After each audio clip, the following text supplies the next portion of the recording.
ಇನ್ನು ಸಂತ ಯೇಸು ಕ್ರಿಸ್ತರ ಜನ್ಮದಿನದ ಅಂಗವಾಗಿ ಕ್ರೈಸ್ತ ಸಮುದಾಯದವರು ಭರದಿಂದ ಸಿದ್ಧತೆಗಳನ್ನು ನಡೆಸಿ ಕ್ರಿಸ್ಮಸ್ ಹಬ್ಬವನ್ನು ಆಚರಿಸಿದ್ದಾರೆ. ಮಂಜೇಶ್ವರದ ಮಿಯ ಪದವು ಫಾತಿಮಾ ಚರ್ಚ್ನ ಅತಿವಂದನೀಯ ಗುರು ಅನಿಲ್ ಜಾಯಲ್ ರವರ ನಿರ್ದೇಶನದಲ್ಲಿ ಎಲ್ಲಾ ಗ್ರಾಮಗಳಲ್ಲಿ ಗೋದಲಿಗಳನ್ನು ನಿರ್ಮಿಸಲಾಯಿತು. ಸೇಂಟ್ ಜೋಸೆಫ್ನ ವಾರ್ಡ್ ಪರಿಸರದಲ್ಲಿ ಗುರಿಕಾರರಾದ ಆಲ್ವಿನ್ ಅವರ ನಾಯಕತ್ವದಲ್ಲಿ ಗ್ರಾಮದ ಮಕ್ಕಳು ಮತ್ತು ಯುವಕರ ಸಹಕಾರದೊಂದಿಗೆ ಸುಂದರ ಗೋದಲಿಯನ್ನ ನಿರ್ಮಿಸಿ ಕ್ರಿಸ್ಮಸ್ ಹಬ್ಬವನ್ನು ಆಚರಿಸಲಾಯಿತು. ಮನೆ ಪ್ರಾರ್ಥನಾ ಮಂದಿರಗಳನ್ನ ಬಣ್ಣ ಬಣ್ಣದ ವಿದ್ಯುತ್ ದೀಪಗಳಿಂದ, ಗಂಟೆಗಳಿಂದ, ನಕ್ಷತ್ರ ಹಾಗೂ ಕ್ರಿಸ್ಮಸ್ ವೃಕ್ಷದಿಂದ ಅಲಂಕರಿಸಲಾಗಿದೆ.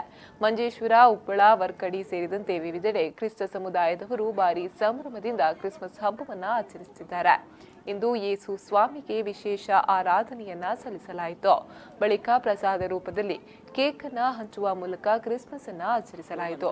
ಕ್ರಿಸ್ಮಸ್ ಬರೀ ಕ್ರೈಸ್ತರಲ್ಲ, ಇಡೀ ಸಮಾಜ ಬಾಂಧವರ ಹಬ್ಬ ಎಂದು ಅನಿಸಿಕೊಳ್ಳುವುದಾಗಿ ಅತಿವಂದನೀಯ ಗುರು ಅನಿಲ್ ಜಾಯಲ್ ಅಭಿಪ್ರಾಯವನ್ನ ವ್ಯಕ್ತಪಡಿಸಿದ್ರು.